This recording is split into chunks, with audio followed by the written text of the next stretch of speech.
مرابطين في جبهات القتال، ونحن من نقاتل الحوثي، ونحن من نحمي الأمن والاستقرار في المنطقة، ونحن من نحمي الشرعية وحكومتها في عدن إلى هذه اللحظة. الخيار العسكري مفتوح، وخيار السلام مفتوح، وخيار الحوار مفتوح، المفاوضات مفتوحة.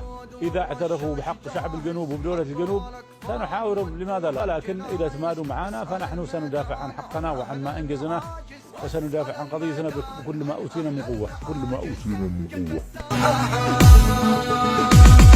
الهدف مرصود والرشاش جاهز، حضروا الأكفان ودوها الجنايز، واسأل الميدان عن أهل المعاجز، واسأل الميدان عن أهل المعاجز.